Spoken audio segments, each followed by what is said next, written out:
Anita and the honey बीज। मेरा नाम अनीता कुशवाहा है। मैं बोचाहा गांव में रहती हूँ और ये बिहार के मुजफ्फरपुर ज़िले में है, बिहार के मुजफ्फरपुर डिस्ट्रिक्ट में है।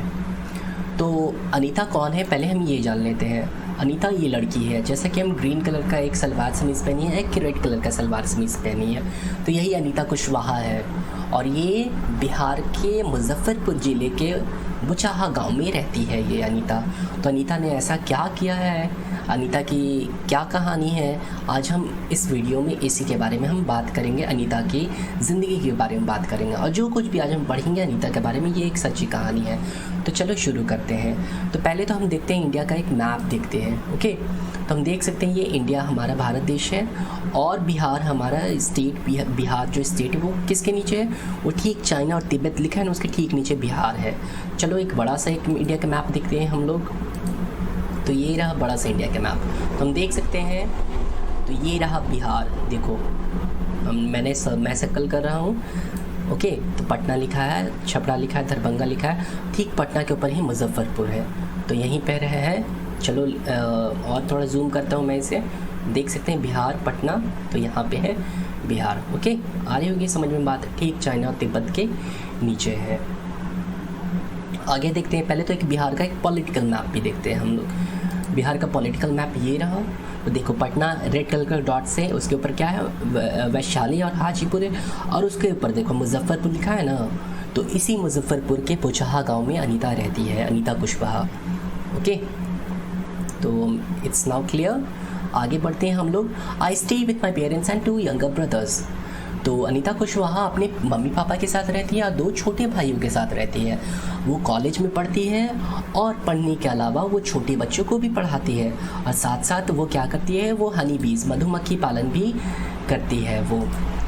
और ये सब अनीता के लिए आसान नहीं था। It was not so easy for her. When I was young I used to spend all my time with my goats as the graze for food. जब वो बहुत छोटी थी अनीता, तो वो सारा समय जो है बकरियों को जो है चराया करती थी, वो सारा समय बकरियों को चराया करती थी और पढ़ा नहीं करती थी वो। बाद में ये सब उसके लिए आसान नहीं था ये सब। और अनीता जो है शुरू से ही स्कूल जाना चाहती थी, लेकिन उसके मम्मी पापा को ये लगता था, उसके पेरेंट्स को ये लगता था कि लड़कियों का स्कूल जाना जो है वो सही नहीं है, लड़कियों को स्कूल नहीं जाना चाहिए। और ये जो कुछ भी हम पढ़ रहे हैं अनीता के बारे में, ये एक ट्रू स्टोरी है, सच्ची कहानी है। और इसी तरह से अनीता कुशवाहा की तरह से ऐसे बहुत सारी लड़कियाँ हैं जो स्कूल जाकर जो है बहुत आगे बढ़ी, वो स्कूल गई। अनीता कुशवाहा भी स्कूल गई और स्कूल जाकर जो बहुत नाम कमाई। तो आगे बढ़ते हैं हम। A dream of school, school का एक सपना। एक दिन क्या हुआ, अनीता जो है अपने गांव के एक स्कूल में ताक झाँक कर रही थी। दीवार बाउंड्री लगी थी और दीवार से ताक झाँक कर रही थी कि अंदर आखिर विद्यालय के अंदर क्या क्या हो रहा है, और वो खुद को रोक नहीं पाई। वो चुपचाप जाके बैठ गई, पीछे जाकर क्लास में जाके पीछे जाकर बच्चों के पीछे जाकर बैठ गई वो, और उसे बहुत अच्छा महसूस हुआ। वो घर गई और हाथ जुटाते हुए, करज जुटाते हुए वो अपनी मम्मी पापा से कहती है कि मैं भी स्कूल जाना चाहती हूँ। लेकिन उसके मम्मी पापा ने साफ साफ कह दिया कि तुम ऐसा नहीं कर सकती है। उस दिन अनीता बहुत रोई, क्योंकि अनीता को स्कूल जाना बेहद पसंद था और वो जाना चाहते, लेकिन उसके मम्मी पापा ने कहा कि तुम नहीं जा सकती हो स्कूल। तो उसी गाँव के एक टीचर जो है अनीता के मम्मी पापा को समझाने के लिए आते हैं कि आप अनीता को स्कूल भेजिए।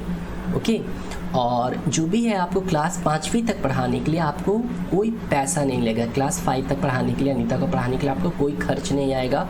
और टीचर ने ये भी समझाया कि आखिर पढ़ना क्यों इम्पॉर्टेंट है। टीचर ने ये भी कहा कि ये हर बच्चे का एक राइट है, अधिकार है, हर बच्चे को स्कूल जाना चाहिए, आप उसका हक नहीं छीन सकते। और कहीं ना कहीं अनीता के पेरेंट्स, मम्मी पापा इस बात से सहमत भी हो जाते हैं और अनीता स्कूल जाना शुरू कर देती है। और भले ही अनीता को हाई मार्क्स नहीं आते थे, अच्छे नंबर्स नहीं आते थे विषय में, सब्जेक्ट्स में, लेकिन अनीता जो है हमेशा बहुत सारे क्वेश्चंस पूछा करती थी अनीता अपने क्लास में अपने टीचर्स से। तो अब क्या करना है, आपको ये पता करना है कि आप एक साल में कितने पैसे खर्च करते हो स्कूल से रिलेटेड, जैसे कि स्कूल की फ़ीस में आप कितने पैसे खर्च करते हो, ट्रांसपोर्ट में कितने करते हो, कॉपीज़ में कितने खर्च करते हो, ये सब सारे को आपको लिखना है। एक साल में कितने करते हो और सब टोटल करना है आपको। ओके, फिर कह रहा है कि how much money did you spend on your books this year. इस साल आपने जो बुक्स खरीदी हैं उस बुक्स पे आपने कितने पैसे खर्च किए, ये आपको यहाँ पे लिखना है। अब आगे कह रहा है कि what kind of school uniform would you like to wear, आप किस तरह के स्कूल यूनिफॉर्म पहनना पसंद करोगे बताओ। उस स्कूल यूनिफॉर्म का एक पिक्चर जो है आप अपनी कॉपी में बनाओगे, ईवीएस कॉपी में, और उसको कलर करोगे। पहले तो हम जानते हैं डिबेट का मतलब। डिबेट क्या होता है? डिबेट होता है कि जैसे ग्रुप में बांट दिया गया, ग्रुप में बहुत सारे लोग होते हैं, हर ग्रुप में हर आदमी जो है अपना अपना किसी टॉपिक पे बात कर रहे हैं। जैसे कि हमें स्कूल में यूनिफॉर्म क्यों पहनना चाहिए, स्कूल में यूनिफॉर्म क्यों होना चाहिए, क्यों नहीं सभी बच्चे घर के ड्रेस पहन के आ जाएं स्कूल, यूनिफॉर्म क्यों है स्कूल में। और ग्रुप में सभी लोग अपनी बातें रखते हैं कि स्कूल में यूनिफॉर्म ऐसा इसलिए होना चाहिए। तो स्कूल में यूनिफॉर्म क्यों होना चाहिए, इसका कॉमन से रीज़न यही है कि मान लो कि अगर स्कूल में यूनिफॉर्म नहीं तो बहुत सारे बच्चे अमीर घर के होंगे, पैसे वाले घर के होंगे, तो वो अच्छे कपड़े पहन के आएंगे, जो गरीब घर के वो ख़राब कपड़े पहन के आएंगे। तो एक तरह से भेदभाव होगा। लेकिन अगर सभी बच्चे एक तरह के कपड़े पहन के आएंगे तो कोई पता नहीं चलेगा कि कौन अमीर है कौन गरीब है, इससे कोई भेदभाव नहीं होगा। इसीलिए स्कूल में यूनिफॉर्म्स जो है रखा जाता है।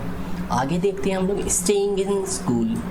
समय बीतता गया और अनीता ने अपना क्लास 5 जो है क्लास 5 पास कर चुके, क्लास 5 तक पढ़ चुके थे। और अनीता को ये पता था कि आगे अगर वो पढ़ना चाहती है, क्लास 6 तक पढ़ना चाहती, तो उसे और पैसे खर्च करने की ज़रूरत होगी। अब उसके पेरेंट्स ने भी उसको कह दिया था कि अब समय आ चुका है कि तुम स्कूल जाना छोड़ दो। लेकिन अनीता और पढ़ना चाहती थी।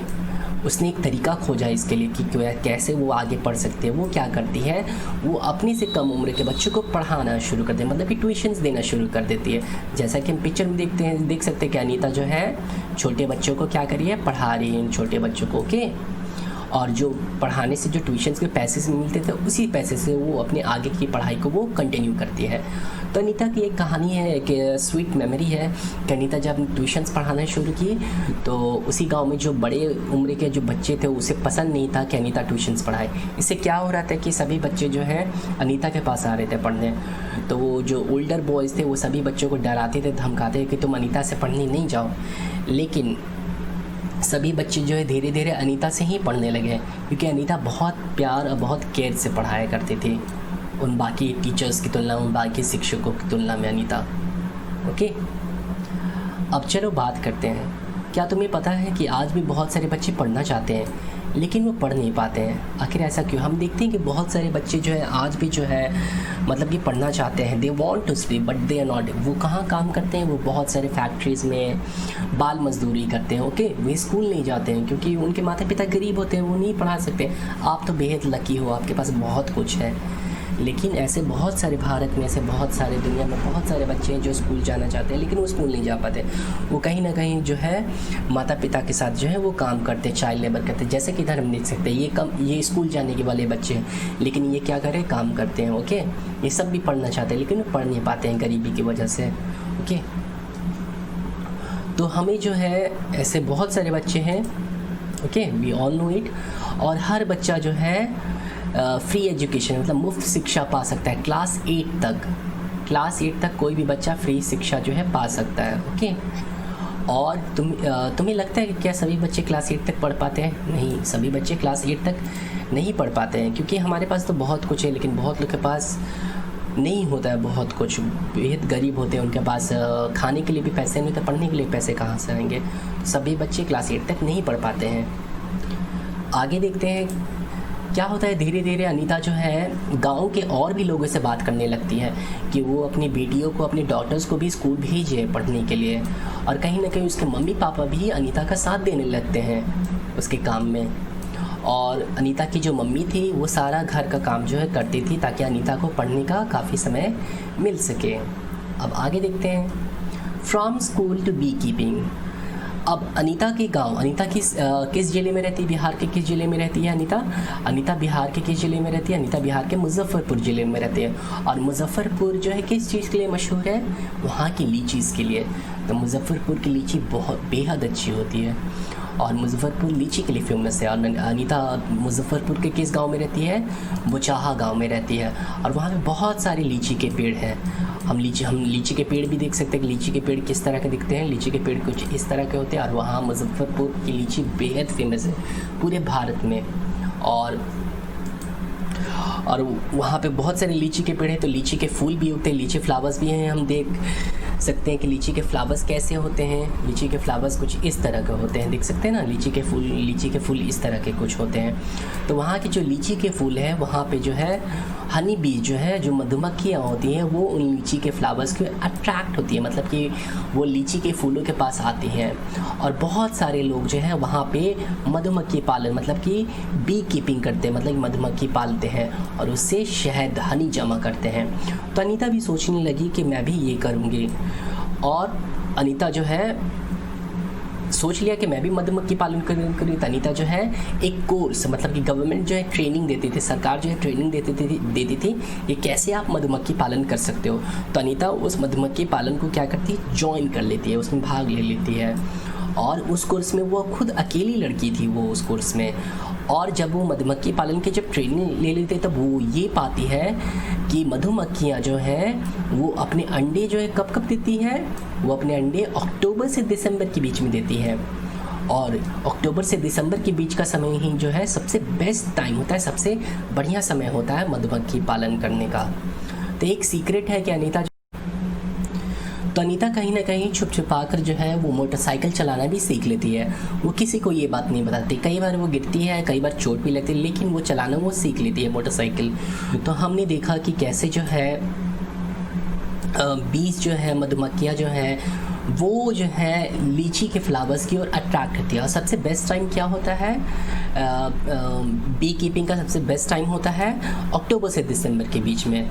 इसी टाइम पे जो है सबसे ज़्यादा जो है मधुमक्खियाँ जो अंडे देती है। तो आखिर ये मधुमक्खियाँ आखिर बीज की आखिर फूलों की और आखिर क्यों अट्रैक्ट होती है, आखिर मधुमक्खियाँ एक फूल से दूसरे फूल पे जाती है। तो ऐसा इसीलिए करती है ताकि मधुमक्खियों को जो है क्या होता है, फूलों का एक नेक्टर होता है, पराग होता है, वो फूलों का नेक्टर वो पी सके, क्योंकि उसी नेक्टर से वो क्या बनते हैं, शहद बनाते हैं।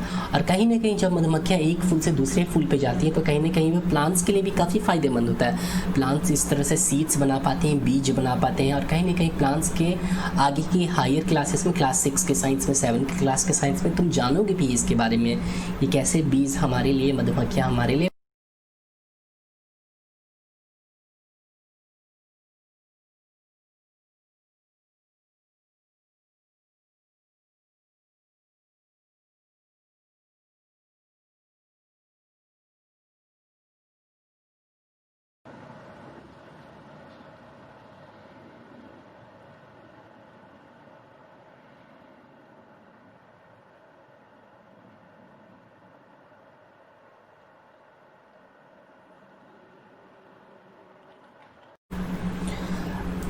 Have you seen any insects near flowers? क्या तुमने कोई इंसेक्ट्स को, कीड़े को किसी फ्लावर्स के पास देखा है?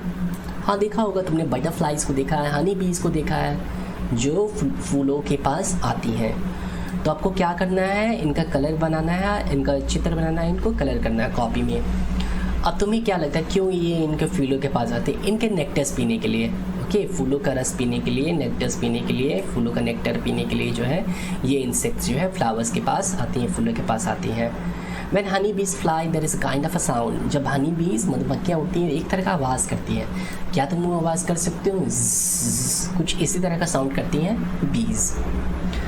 तो अब देखते हैं बिकमिंग अ बी कीपर। चलो एक बी कीपर बनते हैं। बी कीपर मतलब कि मधुमक्खी पालन करने वाला, मधुमक्खी को रखने वाला बनते हैं। अब I completed my beekeeping course. अब हमें पता है कि अनीता ने जो है बी कीपिंग कोर्स किया था। बी कीपिंग कोर्स गवर्नमेंट करा रही थी कि कैसे मधुमक्खियों को हम पाल सकते हैं, कैसे मधुमक्खी से शहद निकाल सकते हैं। ये कोर्स अनीता ने पूरा कर लिया था, लेकिन अनीता के पास पैसे नहीं थे अपनी खुद की मधुमक्खी रखने के लिए और काम शुरू करने के लिए। वो पढ़ाना कंटिन्यू करते रहती है, पढ़ाना, टीच करना, पढ़ाना कंटिन्यू रखती है। और जो पढ़ाने से जो पैसा जमा करती है, वो कितना पैसा जमा कर लेती है, 5,000 रुपये। और उसी 5,000 रुपये से क्या करती है अनीता, 2 बॉक्स खरीदती है मधुमक्खी रखने के लिए। और हर बॉक्स के दाम जो था 2,000 था, यानी कि 4,000 रुपये वो बॉक्स में खर्च कर देती है। और जो बचे पैसे थे, रिमेनिंग मनी जो था, उससे उसने शुगर, चीनी खरीदा सिरप बनाने के लिए मधुमक्खी, और कुछ दवाइयाँ खरीदी ताकि बी हाइव्स को साफ़ कर सके। अब बी हाइव्स क्या होता है, चलो ये देख लेते हैं कि आखिर बी हाइव्स कैसा दिखता है। ये रही हनी बी को तुम देखे भी मधुमक्खी को, ओके। बी हाइव्स कैसा होता है, बी हाइव्स कुछ इस तरह को देख सकते हैं ना हम लोग। बी हाइव्स कुछ इस तरह का होता है, इसी को बी हाइव्स कहते हैं। और बी हाइव्स जो ये नेचुरल बी हाइव्स है, देख सकते हैं कि ये पेड़ों पे बना हुआ हाइव है। और भी देख सकते हैं हम लोग, ये रहा, ये नेचुरल बी हाइव है, मधुमक्खी का छत्ता है कि नहीं। लेकिन अब बी कीपिंग के बारे में जाने, क्या आखिर बी कीपिंग क्या है, इसके बारे में हमें पता करना है हमें। तो चलो देखते हैं। तो बी कीपिंग के बारे में थोड़ा हम जान लेते हैं। बी कीपिंग और एपीकल्चर, हम बी कीपिंग को हम लोग एपीकल्चर भी कहते हैं, हम बी कीपिंग को एपीकल्चर भी कहते हैं। और ये क्या है, is the maintenance of bee colonies, यानी मधुमक्खियों की कॉलोनीज़ का मेंटेनेंस मतलब ख्याल रखना। और किस में, mainly in man made hives. अब ये जो हम तस्वीर में देख सकते हैं, तस्वीर में तुम ध्यान से देखो, तस्वीर में क्या है कि पीछे देखो, पीछे बहुत सारे डब्बे हैं ना, ये डब्बे असल में मधुमक्खी के छत्ते हैं। ये पीछे जो डब्बे हैं असल में ये मधुमक्खी के छत्ते हैं। और ये मधुमक्खी के छत्ते जो बनाए गए हैं ये मैन मेड है, मतलब मानव द्वारा बनाए गए हैं। और जबकि बहुत सारे बी हाइव जो होते हैं नेचुरल होते हैं, जैसे कि हम ये देख सकते हैं, ये नेचुरल बी हाइव मतलब कि ये किसी आदमी ने नहीं बनाया, मधुमक्खियों ने खुद इसे जो है बनाया, तो ये नेचुरल बी हाइव है। ओके, लेकिन ये जो है, जो बॉक्स देख रहे हैं, ये जो है ये मैन मेड हाइव है, मतलब मानव द्वारा बनाया हुआ मधुमक्खी का छत्ता है। तो बी कीपिंग जो है बेसिकली जो है मधुमक्खी का पालन है, किसमें, मानव द्वारा बनाए गए मधुमक्खी के छत्ते में, ठीक है। इसी को बी कीपिंग कहते हैं। और भी पढ़ सकते हो तुम बी कीपिंग के बारे में। तो हमेशा याद करना कि एपीकल्चर का मतलब क्या होता है। एपीकल्चर होता है मधुमक्खी पालन। हम लोग मधुमक्खी पालन को, मधुमक्खी को रखने को हम लोग एपीकल्चर भी कहते हैं हम लोग इसे।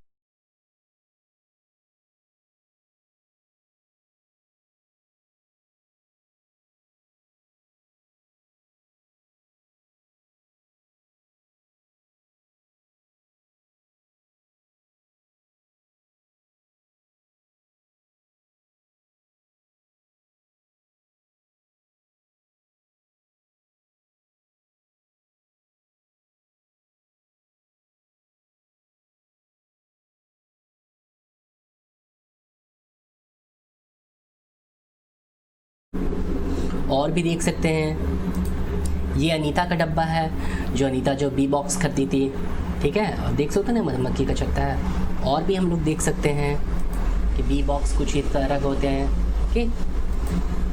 और भी हम लोग देख सकते हैं, ये रहा मैन मेड हाइव्स है, हम इसे मैन मेड हाइव्स कहते हैं। और भी देख सकते हैं कि बी हाइव्स में मधुमक्खियाँ कैसे रहती हैं, देख सकते हैं, एज यू कैन सी।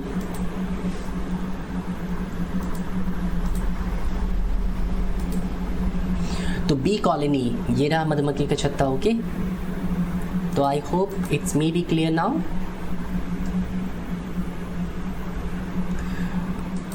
और भी देख सकते हैं हम लोग। तो ये देखो, बी कॉलोनी जब मधुमक्खियों को रखा जाता है तो स्पेशल तरह के क्लोथ्स भी हम लोग पहनते हैं ताकि मधुमक्खियाँ हमें बाइट नहीं करें, ताकि मधुमक्खियाँ हमें डंक ना मार सके, काट ना सके, ओके। तो अब हम अगली वीडियो में बात करेंगे।